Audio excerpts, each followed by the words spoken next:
I'm happy to give the last session in this school, right? And I will give several examples in the responsible AI for the Earth observation, and from a different scope of Pedram, I will add some more examples, and I will give some practical hands-on practice. So let's begin. So here is my biography. I'm now a PhD researcher at the HCDR and also the TUM, the Technical University of Munich. My first supervisor is definitely Pedram, and I'm also supervised by Xiaoxiang in the chair of the Earth observation at TUM. So my research interests cover the change detection and change captioning, the remote sensing for mining industry, the foundation models, the multitask learning, and weakly supervised learning, and also the responsible AI. So in the last session, Pedram had made several introductions about the examples in the responsible AI concerning the privacy, ethical concerns, and unfair bias. So in this session, I will focus on the AI security and the social good. So this is the outline, right? My presentation will be divided into two parts. The first part, I will introduce some examples of the AI for EO, that's AI for Earth observation for social good, and I will use the change detection as an example. And for the part two, I will introduce the AI security, especially the securing AI against the adversarial attacks. You can see there are many hands-on practices, and if you have a computer, you can make it ready. And if you have not got it with you, then you can also see the examples on the slides. I have already run the commands for you, and you can see the outputs. Yeah. So let's start with the AI for social good. That's the dynamic changes on our planet. So actually, nowadays, we are facing a lot of concerns about the society problems, like the climate change, like the disaster monitoring, and the SDGs. We actually have some introductions from other speakers, like Claudio, that have introduced the SDGs in AI for EO yesterday. And we have already got many examples, such as the food security in SDGs, such as the land cover change and human activities in the climate change, and many severe disasters like the flood and landslides. So how can we contribute ourselves with the AI for EO techniques to the social good? So as you can see from the three examples, like the climate change, like the SDGs, these things are mainly driven by the human activities, by the change of the society, agriculture, and industry, and many things. So the simplest way to do it is to do the monitoring, right? So we can use the semantic segmentation technologies as Pedram introduced to do the prediction of different remote sensing data from different time to see what has happened over the years. Like this one, we can use the AI for EO application of the segmentation to segment each temporal data into a mask and see the dynamic of the masks. However, as you can see, these are not very, the very easy way to see the changes. You still need to look at so many types of the labels. So is there a better solution? Then it is change detection. So what is the change detection? It is a more explicit way to accurately identify the changes on the Earth's surfaces by identifying the pixels of how it changed or not. So this task has been a foundational task in the remote sensing society. And in the left side, you can see there is an image of the pre-change image, and the right side is the middle side is a post-change image, And the change detection aims to identify a change mask between these two bitemporal images and see what pixels or the location of the pixels they have changed. So there are many examples of the existing change detection datasets and approaches. As you can see, they are widely applied in the urban development, like the building change detection, and also the urban change detection. And also, they are applied into the agricultural scenes and also the cropland scenes. And for the disaster monitoring, they are typically very important because they can see what has been changed in the flood scenes and also the landslides. And also, it has been an important topic in the industry. We have just proposed a change detection approach, a benchmark to the mining industry. Yeah, I will discuss it later. So, after we have this data, the problem becomes how to detect the changes from the bitemporal images. We have two images, as I introduced, and how to make it an automatic process to predict a change mask based on these bitemporal images. I have read a lot of papers on it, and I typically classify these methods into the traditional methods and the deep learning-based approaches.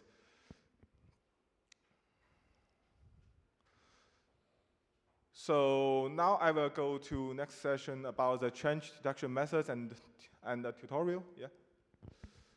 So in this publication, in this figure, the change detection approaches has been reviewed and classified into 6 different branches. Most of them are still using the traditional methods, and I use a red bounding box to show you the branch of using the new AI for EU approaches. I'm not saying the traditional methods are not using the AI, but this is a new era. So let's take a look at the traditional methods.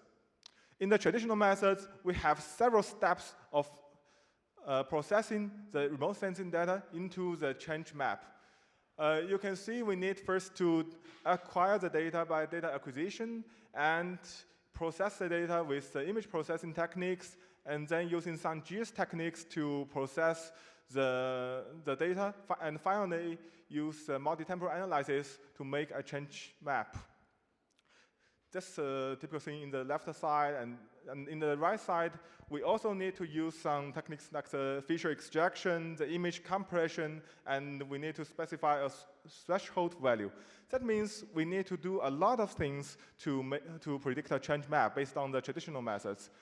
First, we need to create the handcrafted features, and these methods are also not end-to-end. That's the human interventions is needed. So, in the past decades, we have seen a significant change in the computer vision society. I use this semantic segmentation as an example. This model is a pilot model in using the deep learning-based methods to predict the semantic masks. This is called the FCN. I believe many of you have read the paper. First, an image is input at the beginning of the decoder, and you can use like the VGG, the ResNet as a decoder, and after you have obtained the deep features, you can use just a classifier to classify the deep features in the pixel-wise change map, like this. But we can see that it only accepts one image as the input. So it can be suitable for the land use classification. For that classifies one prediction for each temporal.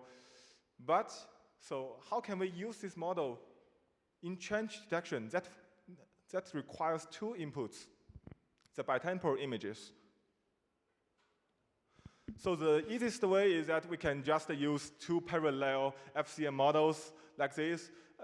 They are with the shared weight to predict a semantic map for each input, and then fuse the bitemporal outputs into a final change map.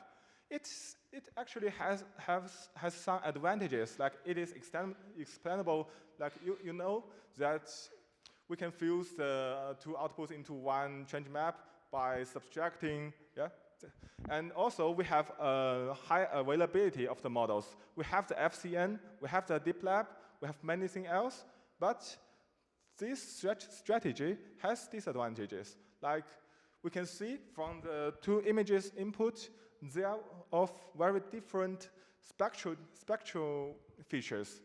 Like this one is much brighter and that one is dark. So we call it a domain shift. So for this one, the domain shift is existed in the inputs, and we cannot guarantee the models to predict both predictions in a very high performance with these two images with the domain shift. So the noises are accumulated in the late fusion strategy. And the other approach is using the early fusion strategy. This is very simple. Like we can just input two images in front of the encoder and just use one decoder to predict the change map. For this strategy, it enables the interaction across the encoder and decoder of the bitemporal images and features, and it is of the end-to-end model. Like you can just input two images and get one prediction output, but it still has some disadvantages. It fails to deal with the noise accumulation in the encoder, because when you just input these two images in the encoder, there can be a lot of noises, right? And the second disadvantage is that you need extensive computation in the encoder.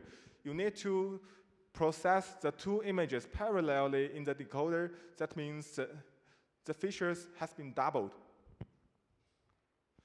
So this one is the most popular way in the current change detection approaches. It is named the middle fusion. That means we use a parallel encoder to extract the bitemporal deep features parallelly from the two image inputs and fuse the bitemporal deep features into the change representations and use a decoder to predict a change map from the representations. It also enables the future interaction with less noises. It is the end-to-end, and it possesses faster computation. For the encoder is shared weight, and each encoder only to process one image, but it still suffers from the domain shift problem. So after the introduction of the theory of the change detection models, I want to show you some examples. This is a very typical example of the change detection model named the Siamese UNet. It has a Siamese branches decoder that can accept two images, like the blue one and the red one. And after that, they apply a middle fusion strategy that concatenates the features or different features. And these are more specific examples.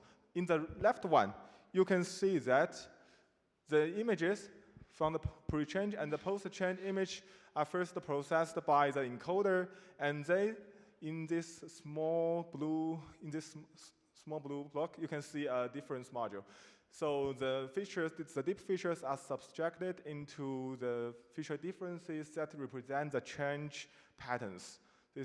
So this is the equation, the F equals to FA minus FB. This is a very simple one. And for a more complicated one, you can see on the right, they also have two encoders, but after that, the bitemporal deep features are concatenated into the change representations. You can see the F equals to the FA with FB. So the channels are doubled, and the decoder need to find the change patterns with these doubled channels. So after we build the model, the question becomes to how can we train the change detection model? Typically, we use the cross-entropy laws for the semantic segmentation, like this equation. But for the change detection, we mainly focus on the changes. That is often a binary pattern that is changed or unchanged classes. So the outputs are first processed by a sigmoid activation that mapping the output into the scale of 0 to 1. And after that, we apply a binary cross-entropy loss to calculate the discrepancies between the pixel-wise outputs and the ground truth. So these are the evaluation metrics. So here is an example of the change detection. This is a prediction, and I have already visualized the prediction according to the label. The TP represents the true positive. In the change detection task, it represents the pixels that has been correctly classified into the changed classes. The TN represents the true negative. That is the white background, the pixels that are correctly classified into the non-changed classes. And the FP means the false positive. That are the allowance, the false allowance. The pixels that should be unchanged, but the model predicted them into the changed classes. And the FN means the false negative. So many of you should be familiar with this confusion matrix. And we use this confusion matrix to calculate the evaluation matrix. The OA represents the overall accuracy. That is calculated from all the pixels. The precision only calculates from the true positive, that is, from the positive values that is true positive by true positive plus false positive. And the recur is collected from the true positive by true positive plus false negative, and the F1 is a harmony value that is more comprehensive for the evaluation. We also use IOU, that's the intersection over the unions. You can see this one.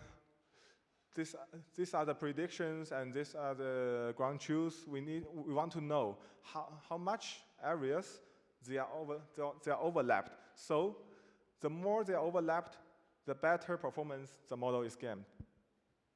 Because the most, in the change detection labels, the most areas are of unchanged. So we only calculate the change class IOU for the evaluation. So any questions until now?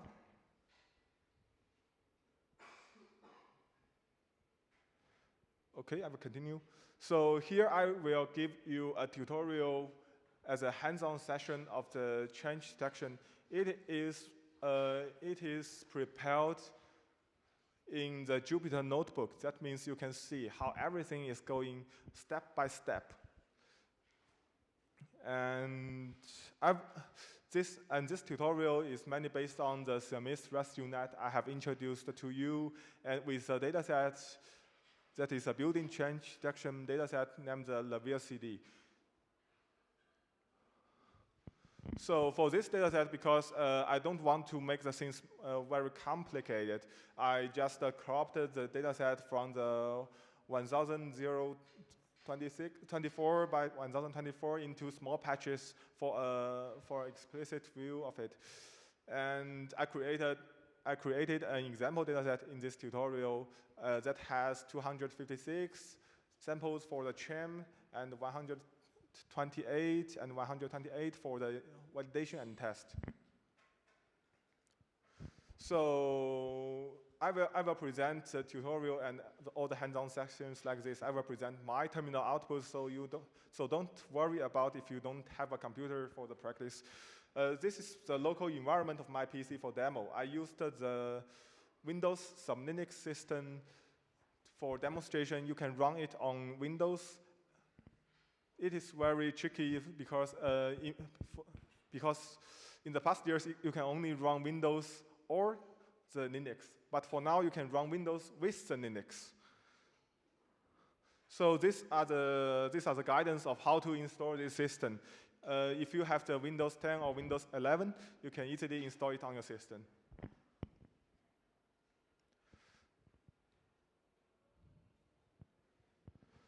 So for many of you may have already used the terminal in the Windows 11, so it is very easy. All the examples are based on this system. And the first step, we need to prepare the repository. So step one is maybe you have already got some knowledge from the first day that Mercedes gave you, like install the PyTorch. But here I also give an example of how to install the PyTorch. It is very simple. If you have the Conda and you only need to use this command, Conda install PyTorch, CUDA, and torch region, that's enough for the tutorial. And the step two is to clone the repo. You need to install the Git LFS. This is a package to manage the large file system. Because I just put the sample datasets on my GitHub, but it exists, but it is of a large size, like over 100 megabytes. So you need to install this Git LFS to clone the dataset. And then you download the dataset by running the Git LF install and the Git LFS pull. And finally unzip the dataset.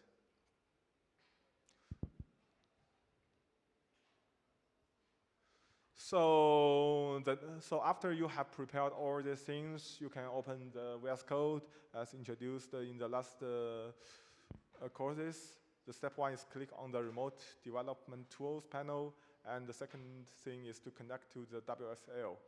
It is automatically done since you have installed the WSL in your system, but actually you can also use the Mac or Linux directly. It's okay. So for now, your local directory should look like this.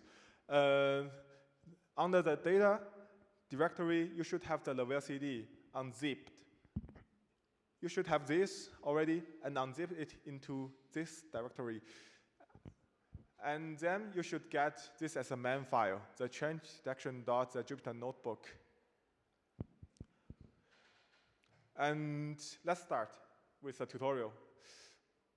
First, we need to create a dataset class for the change detection because we need to have two inputs with only one output. It is different from what you have been done, like the semantic segmentation or the scene classification.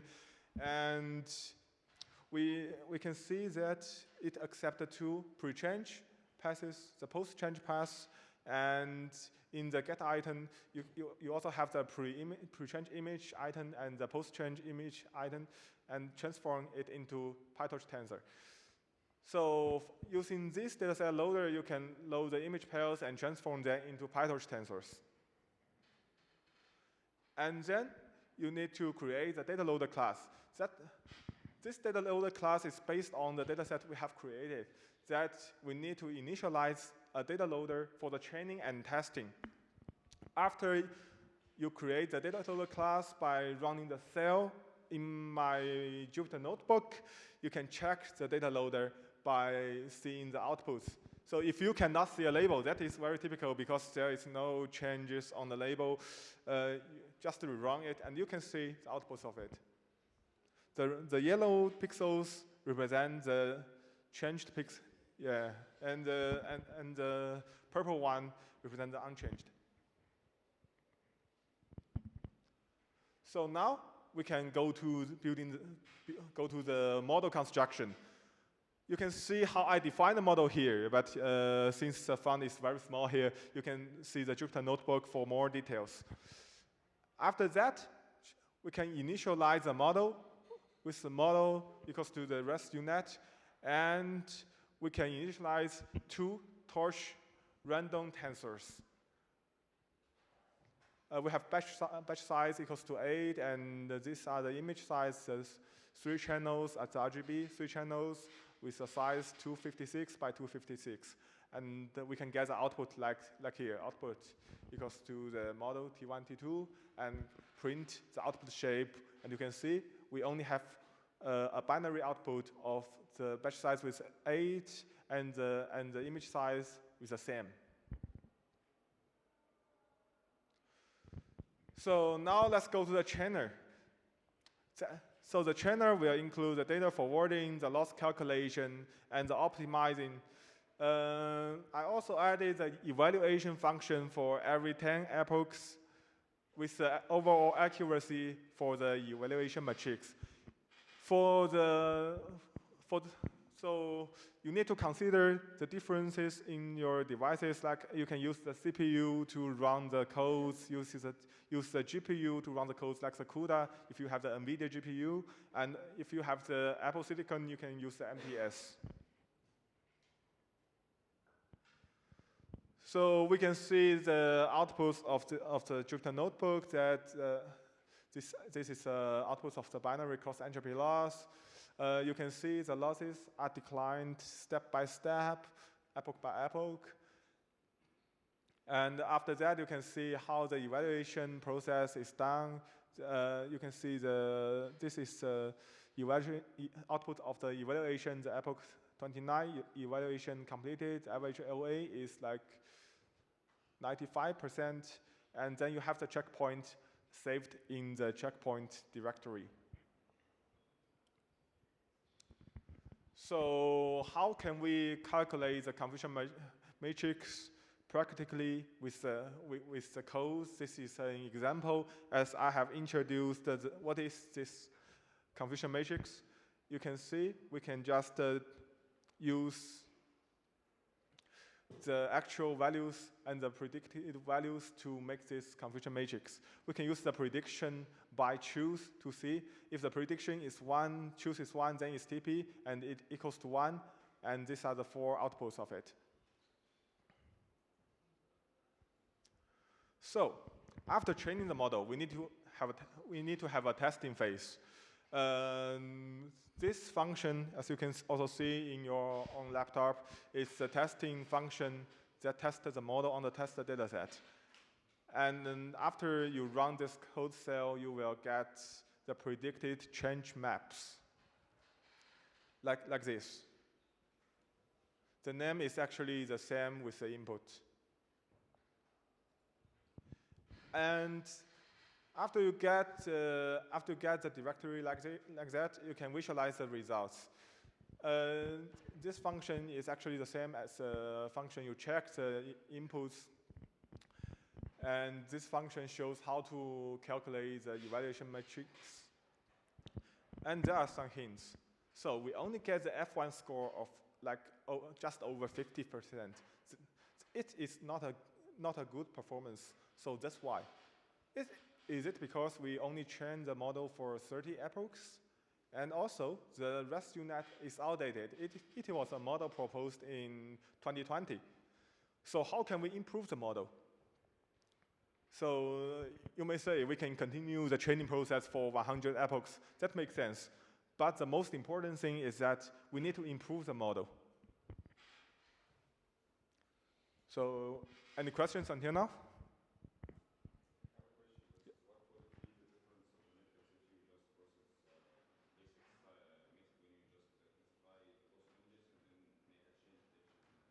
So you, like if you just make like a traditional method when you classify the 2 images individually and then make a chain detection map.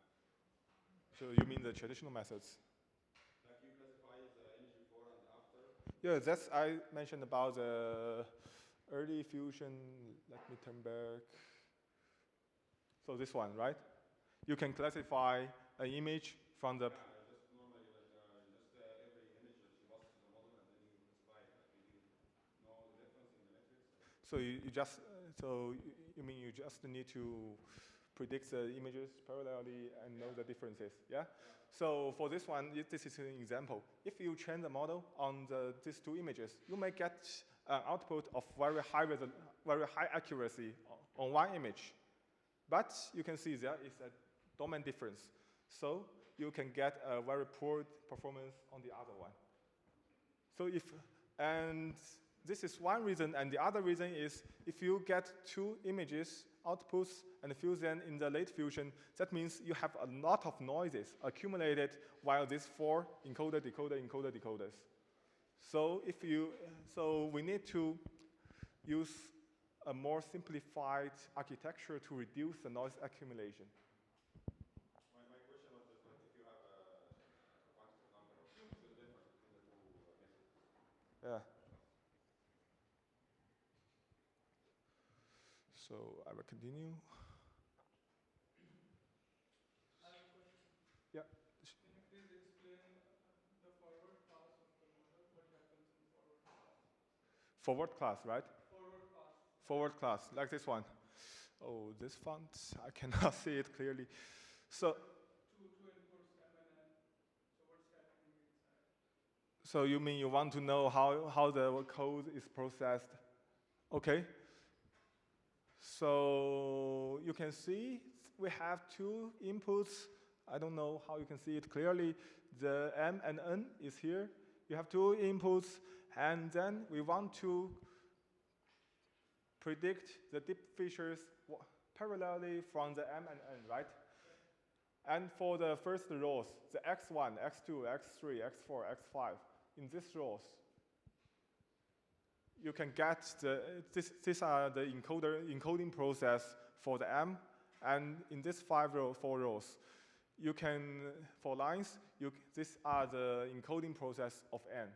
And after that, they are in this X, after that, we want to fuse the M and N, or actually the deep features extracted from the M and N into the change representations. You can see there is an X8 here. Use the torch.abs.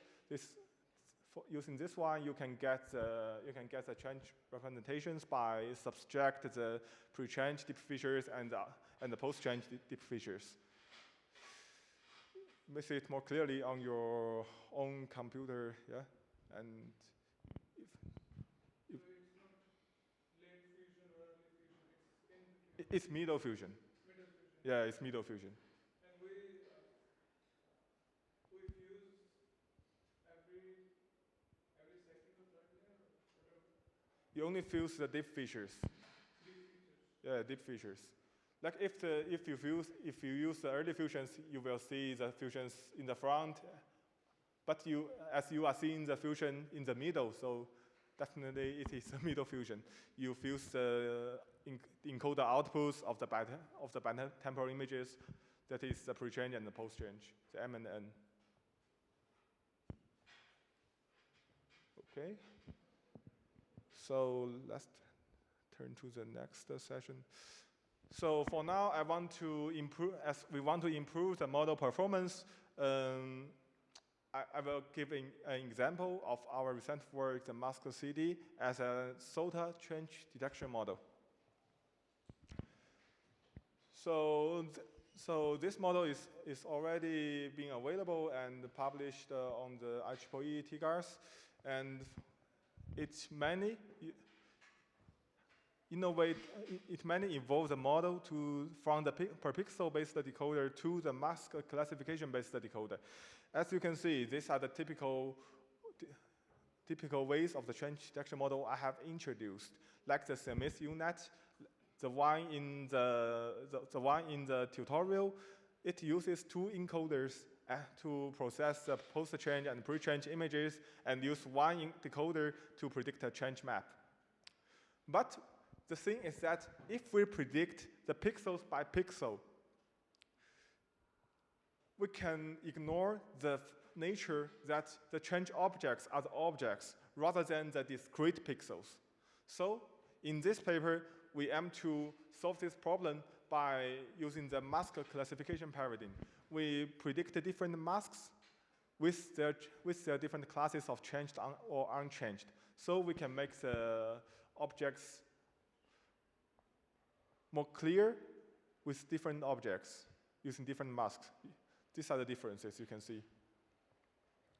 So this is the figure for the overall architecture. It uses the mask classification paradigm. Maybe some of you have heard about the mask former. It adopts a similar idea from the mask former that we have two hierarchical transformer encoder to first process these images into the deep features and concatenated them into the trench representations. After that, we will use a cross-level trench representation perceiver to improve the trench representation to reduce the noises, and finally use the decoder to predict the classes of the masks and generate the masks. So this is architecture of the cross-level trench representation perceiver. We adopt a deformable self-attention mechanism to improve the multiple levels of the features input into high-precision image outputs. The image features from the different levels are interacted in this mechanism, so we can identify which proportion of the features are the most informative. So this figure shows what is the mask classification. You may be confused. In the traditional models, we just use the image features to predict the change map, like the FCM. And it is different in the mask classification. We can use the transformer decoder to see how the objects are constructed and belong to which classes of the changed or unchanged. So first we initialize some query embeddings as X and let it interact with the image features by the masked cross-attention mechanism. After the masked cross-attention, we will use a self-attention to capture the long-range dependencies within these features, and we have 3 stages of the MADTR. That means a masked attention detection transformer. And finally, after we have a very precise query embeddings, we can use it with the image features, that's the gamma 1, into the mask classification paradigm using the MLP, that's multi-level perceptron, and the that's a linear layer, and predict them into the change classes and the labels. So these are the examples of the change masks. You can see all the change masks are integrated into the change map with by referring them into the changed classes or unchanged classes.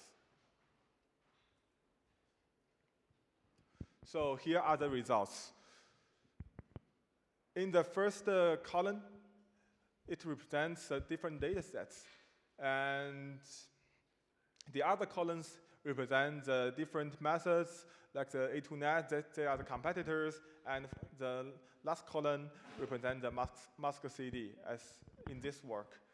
The red value represents the highest value in this chart, and the blue value represents the second highest value in this chart. So you can see the mask CD methods achieves most of the highest values among the data sets in terms of especially the F1 score and the change class IOU in each data set. Yeah? And in the right side, we represent the qualitative results. As you can see, in the right column, here is a prediction of the mask CD, and in the third column, here represents change labels. So you can see almost the mask CD achieves the best performance compared to its competitors over these samples in this data set. And you can check all the results from these 5 data sets in the original paper. So we also provide a very quick hands-on session on the mask CD. You can scan this QR code to go to our GitHub repo and have a try.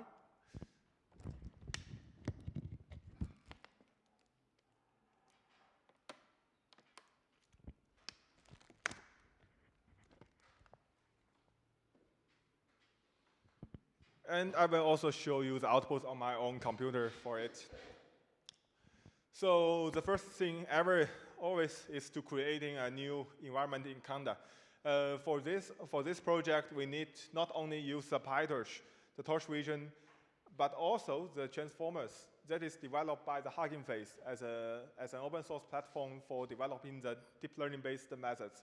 And also we will use the accelerate package to accelerate the training and testing process by alleviating the multi-cars or multi-CPUs processing, and also the datasets and the SCI Pi. So on the right side, I give you the example of how to configuring the accelerated package.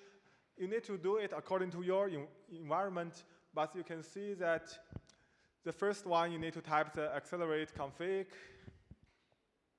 and then it gives you several options on whether it is this machine and which environment you are using, like the multi-GPU, multi-CPU, or something. It is automatically done, so you don't need to care about configuring anything in the future steps. So since the mask reading model is very large, the training will cost a significant time. We also provide the pre-trained models available on the Hugging Face Hub. We provide 5 models as we have 5 datasets in the paper, and you can use each one to test the model. Here is an example. You can test the mask CD pre-trained model like that one, the mask CD CLCD cropped 256 on the dataset CLCD cropped 256. You will find these resources on the Hugging Face Hub, and here are the test results by running this command. You can see the quantitative results are calculated here. The accuracy is MF1, the precision, the recall, and the CLU. And also, you can find the visualization of these results by click on the files. On this figure, the white pixels represent the changed ones, and the black pixels represent unchanged pixels. So let's go to the next session about the mining change detection benchmark. We have already contributed something to improving the accuracy on the change detection models. So now we also want to contribute something to build some new benchmarks according to the FAIR principle that Pedram has introduced. That's the -CD as an example. So as you can see from the examples, the most approaches focus on the change detection in the urban, building, or the disaster. But the industrial fields are often overlooked. But they can have very severe environmental impact. Like for the mining, it can cause deforestation, it can cause habitat destruction, it can cause the water contamination or the air pollution. So since the mining can affect our environment in these several factors, we need to monitor the mining changes using the change detection. This is what we have done for the mining change detection. We built a new mining change detection benchmark, and including a dataset named the -CD in this paper. And the -CD dataset has collected the images from 100 global sites. The source is the Google Earth engine, and the images are of resolution of 1.2 meters. That's very high resolution, and the scales of the dataset are very large. It has more than 70,000 image patches with 256 by 256 image pairs. The labels are handcrafted by the mining experts, and it is now available on the Hugging Face Hub.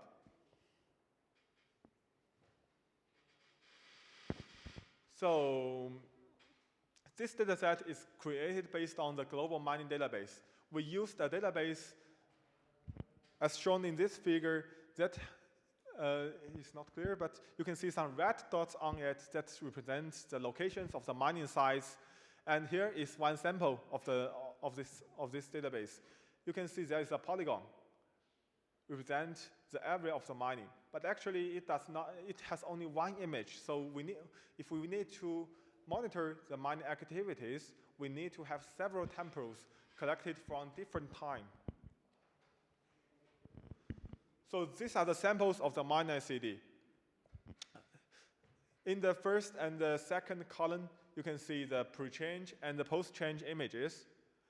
And the third column represents the labels we have made, we have annotated. You can see there is a spectral heterogeneity existing in the different size and temples. They are very different. So the dataset is a challenging for the current change detection schemes. To make the changes more clear, we ensure a 4 years interval for constructing this dataset. That means the pre-change image and the post-change image are collected at least in at least a 4 years interval. So to solve this challenge of the data shift, of the domain shift in the temporal data and also the location domain, there is spectral heterogeneity, we create a new baseline model based on the change FFT module. So in this model, first we use the several modularized CMS encoder to encode these images into the diff features, the F1 to F4. And this MRL can be any kind of the encoder, like the member, like the transformer, and like the CNN. And then we use a change FFT module to improve or refine this change representations or the differences features. And finally, we use a change decoder based on the ARPANET to predict a change map. So here is how we construct the change FFT module. So we can see now we have F1 to F4 as the output, as the image difference from the image encoder. And then we want to improve, how can we improve these features, these deep features? First, the step one is that we use a Fourier transformation to transform these deep features or different features into the frequency domain. And after that, we apply a frequency domain learning strategy with a frequency domain convolutional layer to ensure the learning of the most effective features. And after that, we apply an inverse Fourier transformation to convert the feature from the frequency domain back to the time series domain. So for this one, the codes will be available after the acceptance of paper for this method. But the dataset is already available. So here are the benchmark results on the MineSCD dataset. In the left figure, I use a red bounding box to show you the results predicted from the change FFT module-based baseline. You can see that most of the competitors cannot generate accurate change maps from these two bitemporal images, but our baseline model achieves the best qualitative performance. So in the right side, there is a chart displays the quantitative comparisons of these 13 approaches. You can see that the change FFT model also achieves the best results in terms of the F1 score and the change class IOU. These two, so we always use this F1 or change class IOU as the main comparison matrix because they are more comprehensive. So as you are the experts of the AI4EO, you may have heard the hit of the member models over the days, the member for semantic segmentation and the member for different usages. So we want to use the member backbone to have in our experiments to make a comparison on these different backbones. We use 3 different scales of the backbones, that's tiny, small, and base, and 3 different types of the encoder. The VSSM represents the member. It is of the visual selective space model, and the swing transformer is in the red, And also the ResNet, although it is very old, we still use it for our comparison to see how it competes with the transformer and the member. So we can find a very interesting output that the swing transformer even beats the newest model, that's the member, over the 3 different settings. That's the tiny, small, and base. And we want to know why it happens. For why transformer is better than member. In the right side, you can see, here we visualize some features using the GridCam. These two are the pre-change and post-change images, and the C is a label, and for the D, E, and F represent the ResNet features. You can see in the ResNet features, it fails to extract actually the meaningful features, but only some textures. And for the swing transformers, T tiny, swing transformer small, swing transformer base, they are very accurate in extracting such features. But in the member, you can see the boundaries of the features are not very clear. So we think that's why the current methods of the member cannot be very practical in extracting the bitemporal deep features. So here we also did some ablation studies to evaluate how the change FFT module contribute to the final prediction. So in this column, in the fourth column, this column represents the results that without the change FFT, and in the fifth column, here are the results with the change FFT. So you can see that if we use the change FFT module, the features, the extracted features are much better after the processing of this module. And here are some quantitative results. It shows the improvements compared with the non-change FFT settings. And you can see all the experimental settings have the improvements on all the backbones using the member, swing transformer, or ResNet. So in this publication, we also propose a new unified change detection framework.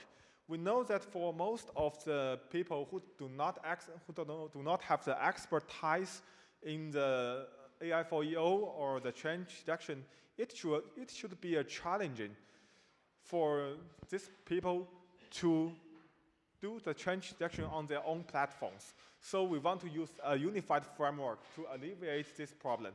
First, we apply a modern deep learning fashion using the PyTorch with the Hugging Face and the Accelerate, as it is the same with the mask CD.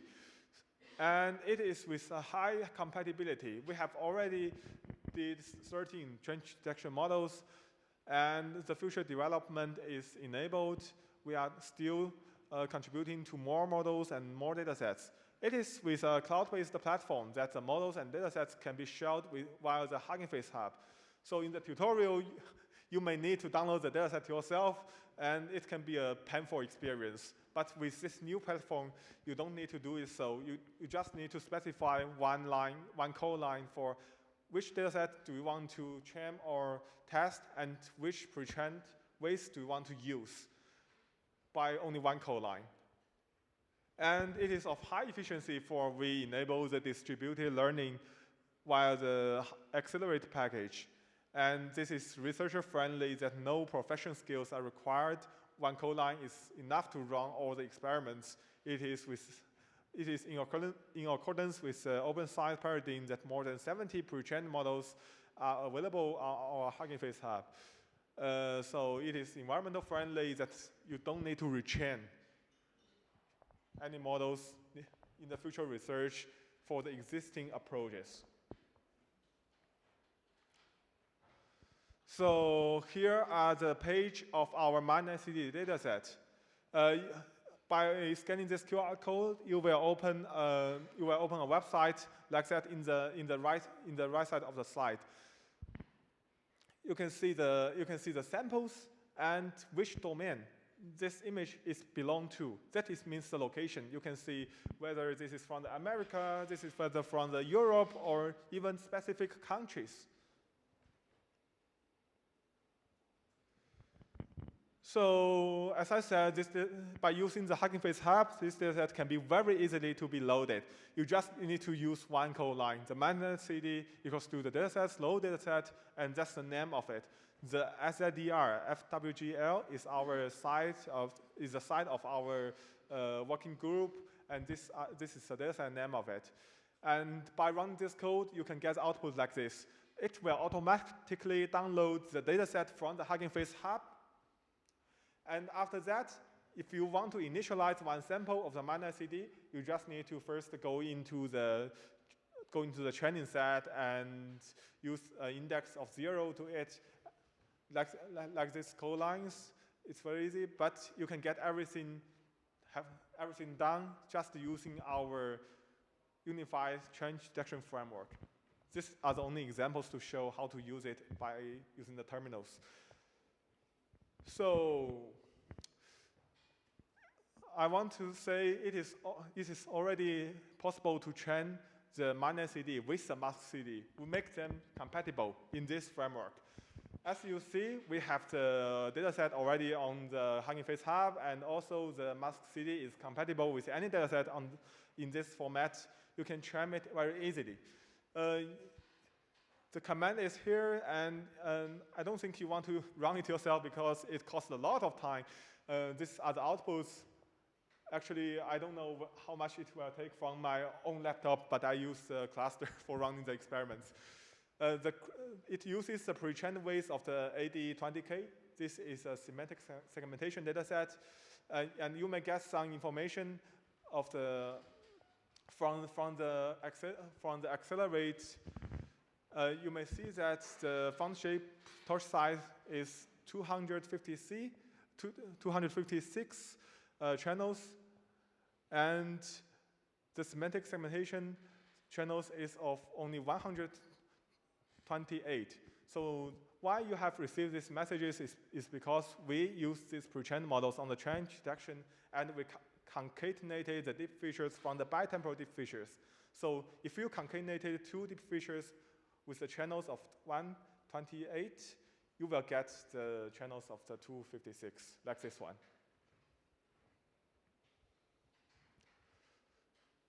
So any questions until now?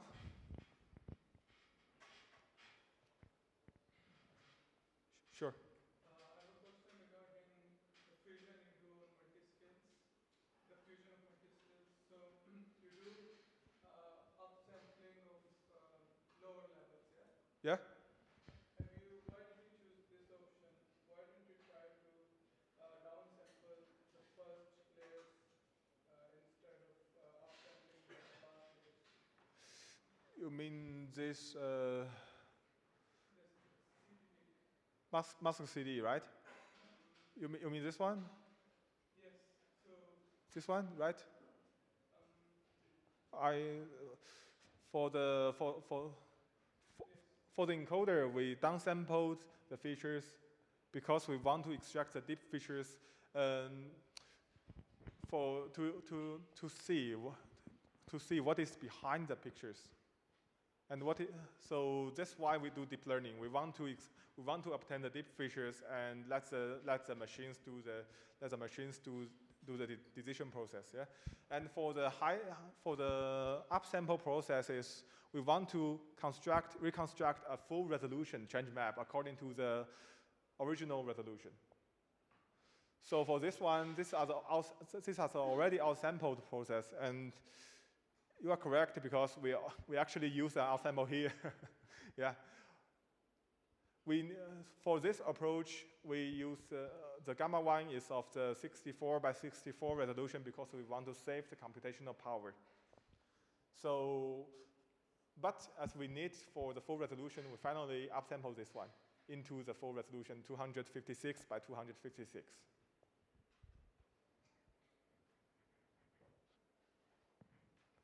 Sure.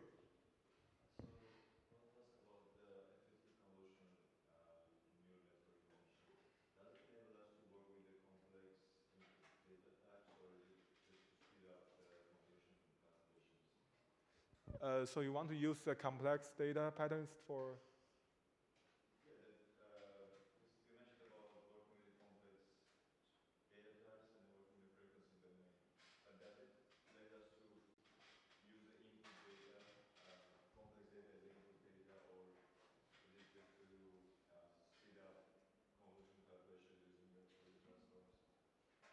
Yeah, you mean for this model? Or for the swing transformers, or? And then also starts showing you the FFT calculation formula and how it goes to a frequency domain, which was the Sorry, I cannot hear it clearly. Change FFT. Okay, then I know it. So you mean this model, right? So you mean the encoder section, or the? You mentioned that it works with the Separate. transform analysis. Yeah. So you can change the MRL to the types of the swing transformer encoder, or you can change it directly by applying different backbones for this module. You can use the swing transformer backbones, the member backbones, or the ResNet for it. And they can all compatible with the change FFT modules. Is that your question?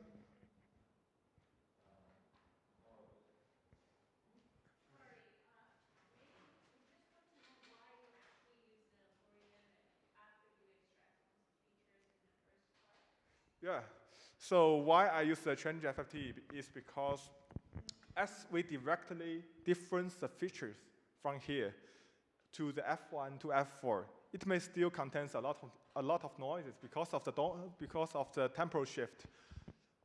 Like the diff features can be of very different shapes of like the F4A and F4B, or the F3A and the F3B. So when you subtract these two diff features into one, it contains many noises, and you need to refine it into the more effective change representations.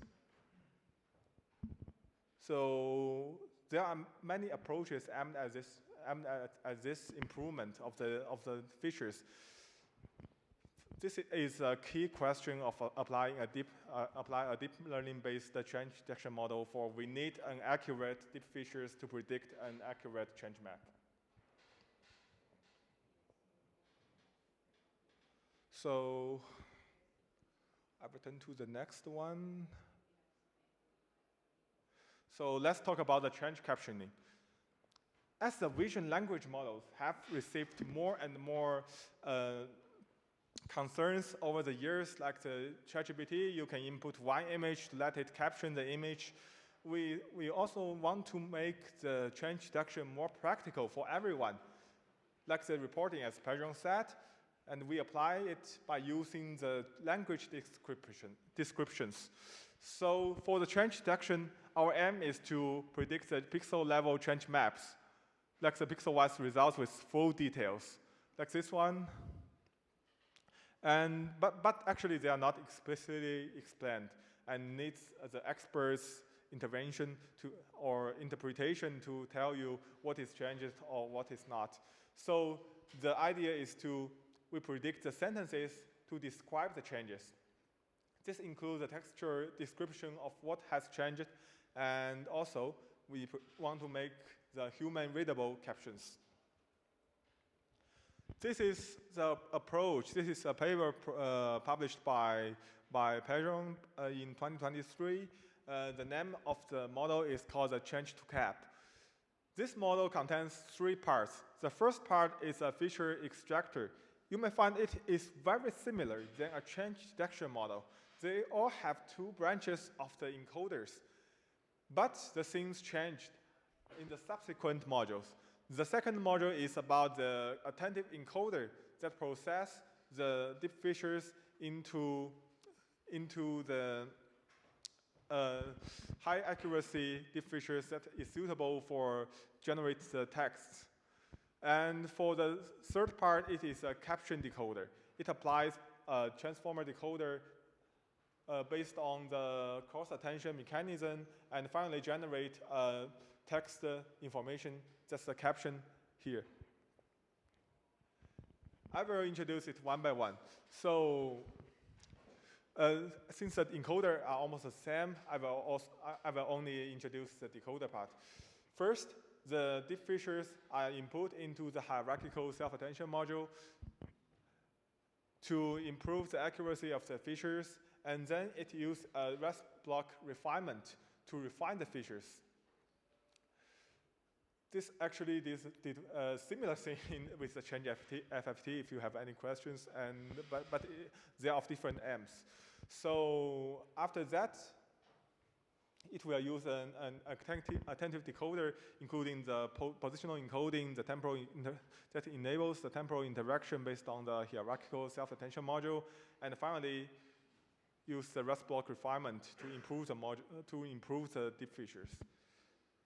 So these are the more interesting things for how can we convert the image features into text captions. The cross-attention module gives the opportunity to do these things. First, it can accept the masked image features or the image features. And for the other branch, it can accept the text descriptions or just some initialized vectors. After that, it can predict a new vector based on these two features. That's the query embeddings and the masked image features. As you can see here, this is the word embedding, represents the query embeddings, and here is the image embedding. It uses the cross-attention to enable the interaction between the image embedding and the word embeddings. And finally, it can get a prediction based on these two embeddings to tell you how the changes happened. So here are the qualitative results on the Lavelle CC dataset. You can see the reference on the top. For this one, the reference is many trees are replaced by a road and 2 rows of houses. And the prediction is what the model told you is like in the upper right corner, no, it's a road is built across the forest and 2 rows of villas appear. You can find that there are actually differences from the predictions and the references. So how can we evaluate this? How can we evaluate this model for the to measure the discrepancies between the prediction and the reference? It is hard for the machine to do these things. Like if you read these 2 sentences, you can know they are almost the same, right? But for the machine, it becomes more complicated.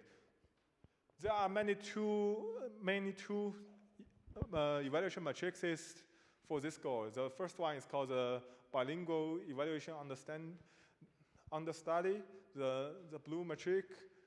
Like if we have the reference, like the way to make people trustworthy is to trust them. This is an example, and we also have the prediction of to make people trustworthy, you need to trust them. So how can we measure the differences between these two sentences? For the blue matrix, it uses the gram measurements. Like in the 1 gram measurement, it just measures the words differences. In the 2 gram measurement, it will measure the 2 gram differences. Like make people is a 2 gram, and you can see to make, it actually matches. People trustworthy matches. Make people matches. To trust matches. So the aim is to calculate how much grams it actually matches and divided it by the total amount of the grams in sentences. The right one almost do the similar things, but actually it have a different algorithm. This is called the record-oriented. So this matrix is oriented by the record matrix.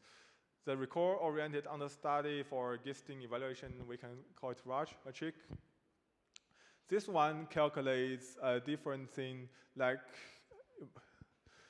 the reference is the way to make people trustworthy is to trust them, and also we have the same prediction in this example.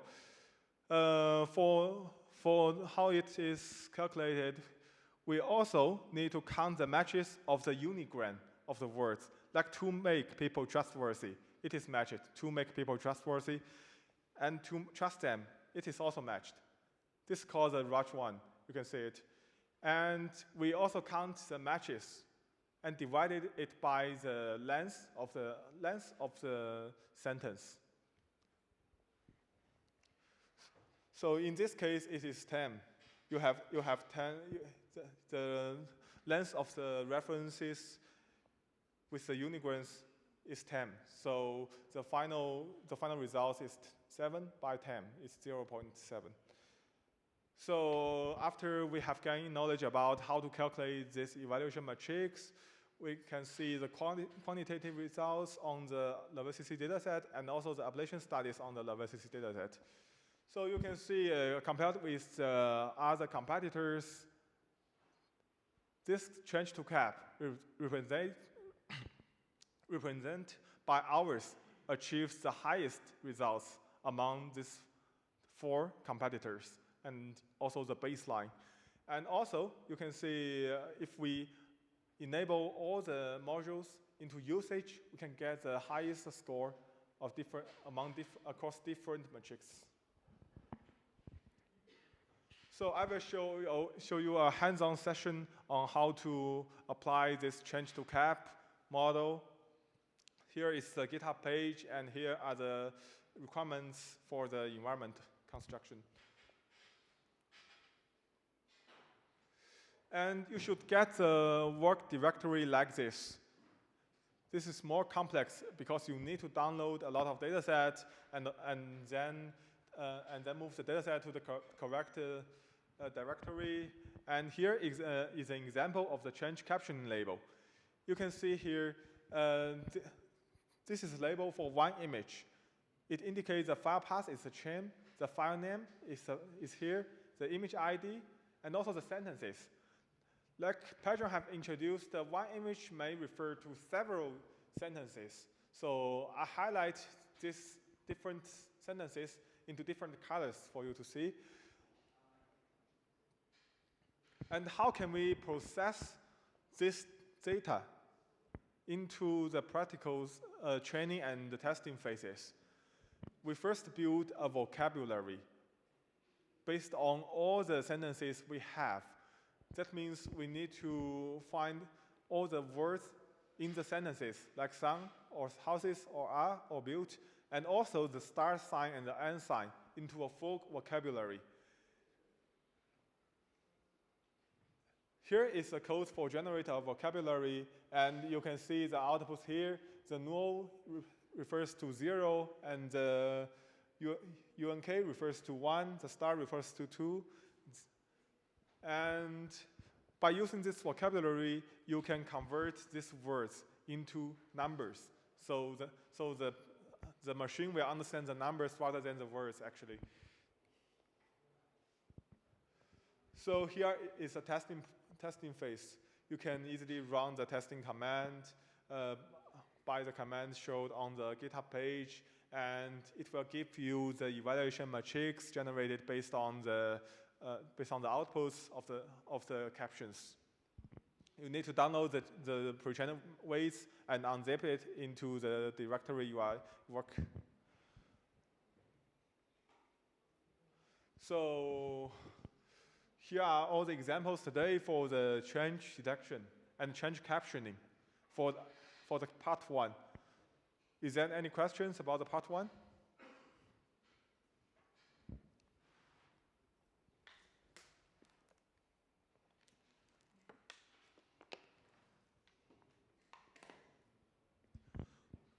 Okay, so I will go to the part 2 about the AI security. For this one, we want to secure the AI algorithms against the adversarial attacks, especially the universal adversarial examples. So we will introduce this one first. So as Pedram has introduced, what is the AI security? It involves 5 components, from the defense to the federated learning and uncertainty and expandability. This paper is published on the GRSS last year, and we can find that the adversarial defense can directly damage the responsibility of the AI for EO applications. So I will introduce how is the adversarial examples first. These are the serious threat to the responsibility of the AI for EO models. Like for this one, you can easily know this is an airplane, and the model can easily know it. But if you give a very slight adversarial noise on the image, like this one, they are almost the same. And the noise is imperceptible in this image, right? It will give completely different predictions. The model will predict this image into the sparse residential, but actually everyone knows this is not a sparse residential. So this is a very severe threat for the AI algorithms, especially in terms of the responsible AI. And for the right one, this is an example of the semantic segmentation. For the original image, the image can be correctly classified into good shape. But if you add only some adversarial noise on it, it will ruin the predictions.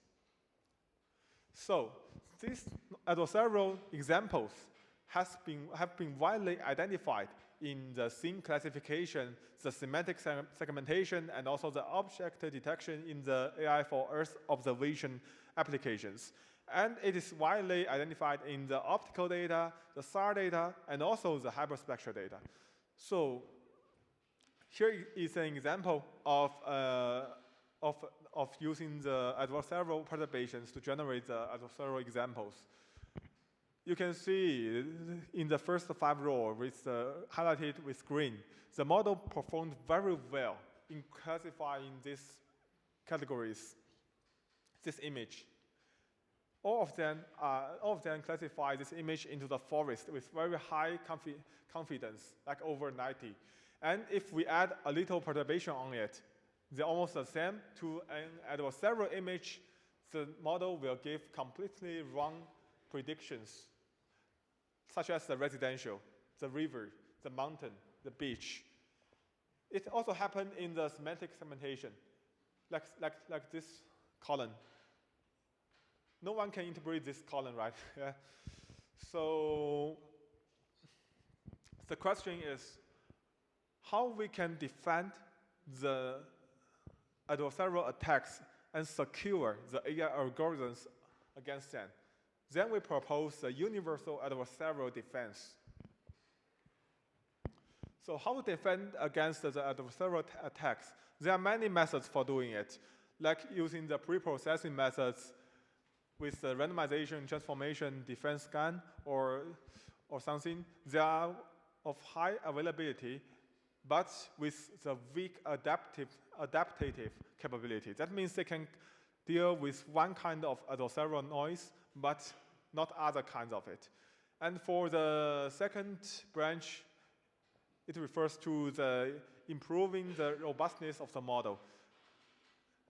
You can see the adversarial training, the regulation, the feature denoising, but all these models also requires extra training among different adversarial noises. And the final term gives to the malware detection. For this branch, it can only detect the adversarial examples and remove them, but cannot secure these examples in applying the AI for EO applications. This attacker and defender, this competition between the attacker and the defender falls into a game theory. The attacker wants to seek for the universal and strong attacks to impact more models and the data. And as for us as a defender, we want to seek for the adaptive defense for the universal adversarial examples. For we want to defend on any kinds of the examples. It is a dream, but we want to make the dream come true. So how can we make it? As you can see, for the red part, these are the model affected by the adversarial examples. The model suffer from a very severe performance drop from 91% to only 10% or even 0%. And after our defense, the model can work again. Like the XNet, it achieves more than 60% of the performance. This paper is just published on the International Journal of Applied Earth Observation and Geoinformation, and it has three highlights. First, we propose a universal adversarial defense that we aim to defend against any kinds of adversarial attacks. The second highlight is that we can use the pre-trained diffusion models for a unified model as a unified model for all defenses on the dataset. And the third highlight is about we develop an adaptive noise level selection that the model can automatically optimize for any kinds of adversarial perturbations. So in this workflow, first we need to pre-train a diffusion model on each dataset. And then we need to select the best noise level based on the FID ranking. That is done in the adaptive noise level selection module. And finally, we can purify all the adversarial examples. So first, we need to pre-train the diffusion model. So for the diffusion model, it has two processes. One is named the diffusing process, that you can add several noises, Gaussian noises, to the image input, and until it has been a pure noise. After that, you will need to use the denoising process to purify this noise back to the image. In the mathematical value, so these processes can be reversed. For the training objective, we use the KL matrix. That's the distance to measure the difference between the data input and the output. So here we represent the adaptive algorithm in this UADRS. As you can see, here we put different amount of noises on the image input. This is the original image, and this is the image with noise value 10, and this is the image with noise value 200. The more noises we put, you can see less information from the original image. So this is in the diffusion process, the output. And when we want to reconstruct an image from these noises, with some contents of the original image, we can get outputs like this.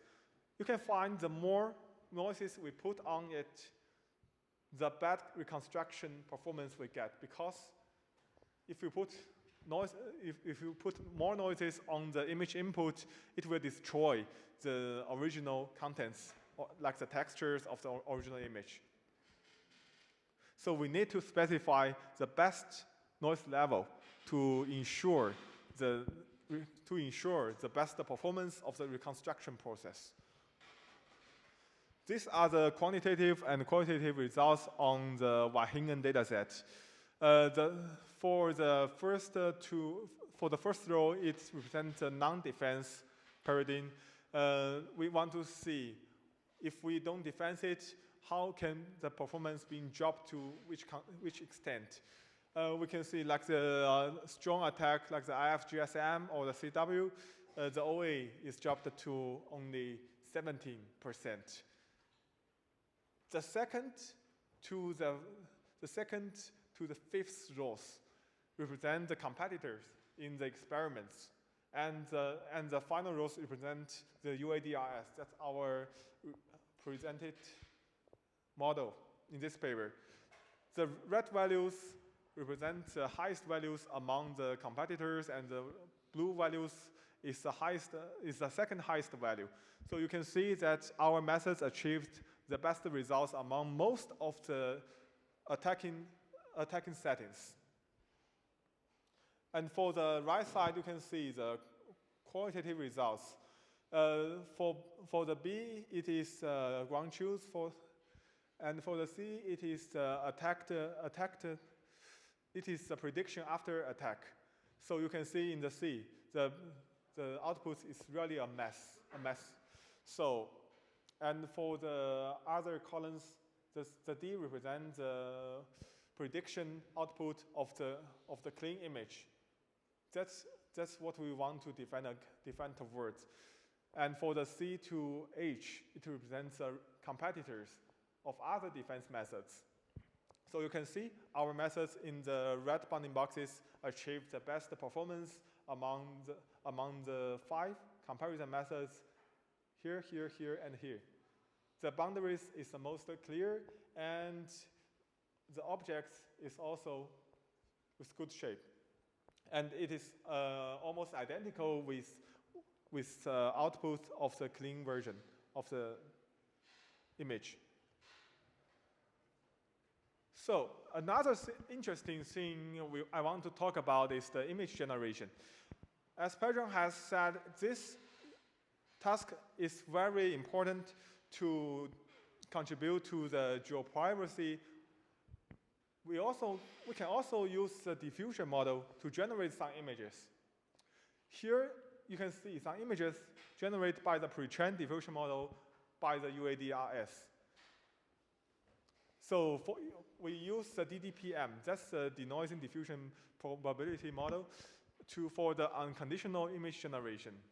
That means we only need to input some Gaussian noises to the model, and the model will give you some unconditional image generated. This is synthesized with the random noises. And I will also show you the text-to-image MHN as introduced by Pedram that can be synthesized from the text constraints. Oops. Here. So we have not yet prepared the GitHub page yet, but I can show you some examples for it. And you may want to follow it in the future. You can just refer to the publication. There is a link in the publication in the abstract section. So today I will mainly talk about the image generation rather than the server defense. So the workflow is this. You can see we have added a pipeline of the DDPM pipeline that is the diffusion model, and also a scheduler for the noisy process to generate a noise. After that, we will use a pipeline to generate some images from the noises and save it in our directory. This code line is for the random noise generator. You need to specify your device, like the CUDA or Apple MPS or CPU, to generate the noises. After that, you will use the pipeline. That's a diffuser pipeline to generate the images from the noises generated by the generator. I set to the number inference steps to the 1,000. That means you will have 1,000 inference steps of converting a Gaussian noise into an image. So here is the execution outputs. I did not use this laptop for the experiments because the diffusion model has so many diffusion steps and costs a lot of time. So I use a 3080 Ti with 12 gigabytes memory for this task. You can see that I first load the checkpoint of the diffusion model. I will also release the checkpoint to the GitHub page. And after that, the pipeline is automatically loaded, and here is the image generation process. You have 1,000 steps for the diffusion process and the reconstruction process. It is running very slow, but you can see the results first. So these are the generated images. We can see that these generated images are of a large diversity. That means all of them look different. So this means this model can have the potential value to be explored in the future to generate more remote sensing data, but with some text constraints.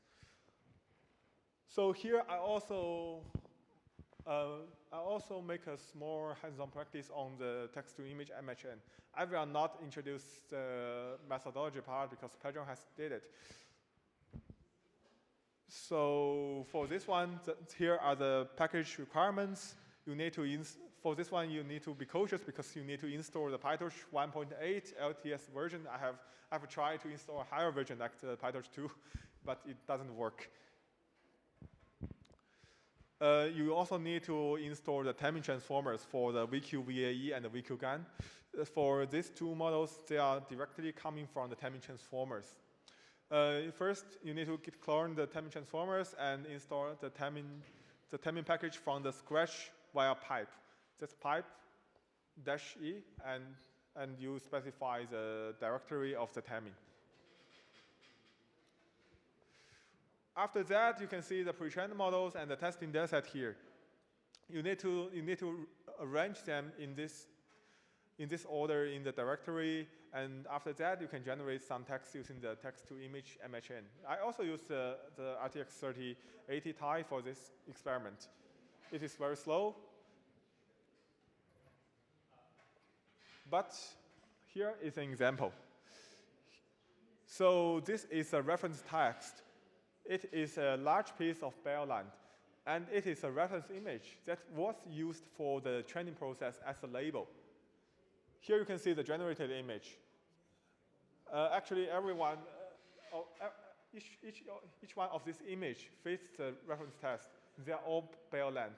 So you can have a try for generating more reference text on your own PC to see what it will happen.